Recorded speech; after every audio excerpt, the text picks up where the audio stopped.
குடும்ப பிரச்சனை இல்ல, பொறாமை அப்படி சொல்லலாம். இப்ப நான் சொன்ன பாத்தீங்களா, அப்பாவுக்கு 4 வயசு, அதுல 3 வயசு தெரியாம பண்ணிட்டாரு. வேற ஒண்ணும் சொல்றதுக்கு இல்ல. எல்லாரும் ஒரு தாய் வயிற்று புள்ள நினைச்சுதான் நாங்களா இருந்தோம். சோ நான் சினிமால கொஞ்சம் வளர்ச்சி அடைய அவருக்கு 40 வயசு ஆயிடுச்சு. அப்பவே 43, 42 என்னமோ. சோ இனிமேல்லாம் கல்யாணம் ஆகாதுன்ற மாதிரி ஒரு சூழ்நிலை இருந்துட்டு இருக்கும்போது நான் சொன்னேன், இல்லன்னா இந்த குடும்பத்துக்காக நீயும் கொஞ்சம் வளர்ச்சிருக்க. அது ரொம்ப 10 வருஷம் 20 வருஷம் 2 வருஷம் அதெல்லாம் கிடையாது. எங்க அப்பாவும் சம்பாரிச்சாரு, சின்ன அண்ணன் சம்பாரிச்சு, பெரிய அண்ணன் சம்பாரிச்சேன். அதில் நீ ஒரு பங்கு, நீ கல்யாணம் பண்ணிக்காம நான் கல்யாணம் பண்ணிக்க மாட்டேன். நான் அந்த அளவுக்கு ஒரு இது. ஸோ அந்த மாதிரி இருக்கும் பொழுது அவருக்கு கல்யாணம் பண்ணணும். இல்லை நான் பெரிய இதுவாகணும், நான் பெரிய எடிட்டரில் பெரிய இதுவாகணும், அந்த மாதிரி ஆகணும், இந்த மாதிரி அது மாதிரி ஆச்சு எல்லாம் இல்லை. நான் எதை வச்சு நான் கல்யாணம் எனக்கு பண்ணால் பாம்புரோக்களை தான் கல்யாணம் பண்ணுவாங்க. ஒன்று பண்ணுவேன்னா ஒரு 1 lakhல நீங்கள் ஃபஸ்ட்டு எதனா ஒன்று கோயில்லையோ இல்லை உங்களுக்கு பிடிச்ச ஒரு சின்ன மண்டபமோ ஏதோ ஒன்று பண்ணீங்க, ஹாலில் கூட பண்ணால் போதும்.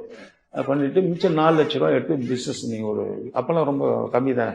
4 லட்சம்ன்றது இன்னைக்கு 40 லட்சம் இருக்கு. ஆமாம். அதனால சேர்த்து வச்ச போல உங்களுக்கு தரேன், நீங்கள் கல்யாணம் பண்ணிக்கிங்க. அப்போ அதில் உங்களுக்கு அந்த பிஸ்னஸ் வச்சு நீங்கள் லைஃப் லாங் ஓட்டினாங்க. பொண்ணம்பளை எப்போ சாவான் எப்போ இருப்பான்னு எனக்கே தெரியாது. நான் ஸ்டண்ட்டில் இருக்கிறோம்.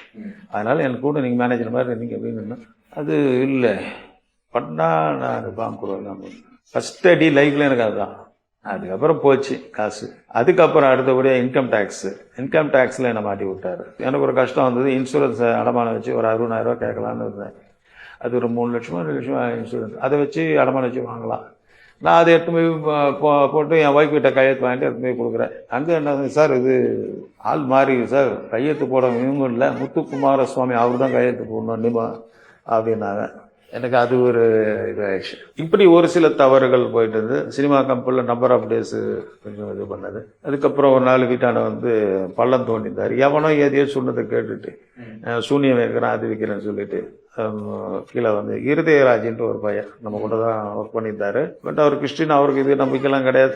பாவம் அவரை மிரட்டி இவர் பள்ளம் தோண்டு, இல்லைன்னா உன்னை திருடன் சொல்லி உன்னை அவன்கிட்ட மாட்டி விட்டுருவேன், அப்புறம் கேஸ் போட வந்துடும் அப்படின்னு சொல்லி அவரை இது பண்ணாங்க.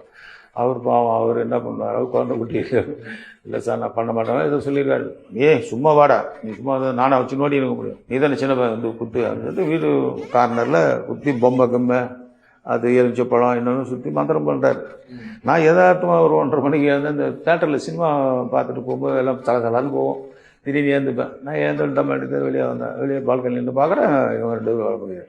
அப்போ இதெல்லாம் பார்த்துட்டு விட்டேன். அவர் மறுநாள் அவனை கூப்பிட்டு கேட்கும்போது சொல்லிட்டாப்ல, இல்லைங்க எனக்கு இதெல்லாம் நம்பிக்கை இல்லை, சூனியங்க அதெல்லாம் அவங்க இல்லைன்னா என்ன இது மாதிரி பண்ணுறாங்க, நீங்களே கேட்டுங்க. சரி இந்த வேலை இப்படி எத்தனை நாளாக இந்த மாதிரிலாம் எனக்கு சூழ்ச்சி பண்ணிட்டு இருக்கீங்க. இல்லைங்க அன்னைக்கு கூட ஏதோ ரசத்தில் ஏதோ கலந்து கொடுக்க சொன்னார். ஓ அப்படியா? பொடியில் கலந்து கொடுக்க சொன்னார். என்ன பொடி தெரியலங்க. அப்புறம் நான் வேற ஒரு சித்தர்கிட்டலாம் கேட்டேன், இந்த ரசத்தில் என்னங்க பொடிக்கிறோம், மந்திரமா தந்திரமா அது ஒன்றும் இல்லை தம்பி, குதிரை முடியை கலந்துருவாங்க தூள் பண்ணி. குதிரை முடியா என்ன காட்சியமா? நார்மலாக மனுஷ முடியினாலே உங்களுக்கு பேதி ஆகும். குதிரை முடி என்னன்னு கேட்டால் அது ஷார்ப்னஸ் ரொம்ப ஸ்டெம்பாக இருக்கும். அது குடலில் குத்திச்சுன்னா எடுக்க முடியாது. இன்னும் உள்ள விட்டு இது பிச்சை எடுக்க முடியும் அந்த மாதிரி. ஸோ அது கொஞ்சம் கொஞ்சமாக மேக்ஸிமம் தூள் பண்ணுவாங்க, மேக்ஸிமம் ஒட்டிக்கும். அதே மாதிரி குடலில் ஃபுல்லாக ஒட்டிக்கிச்சு. ஒரு 1.5 வருஷம் பேதி ஆகிக்கினே ஆள் அப்படியே உருகிட்டார். ஆமாம், உள்ளே விளையாட்டா. அப்புறம் ஆட்டோமேட்டிக் உடம்புல இருக்க டிஃபரன்சியேஷன் வந்தோன்னே ப்ரெஷர் சுகர் டப்புன்னு இமீடியட்டாக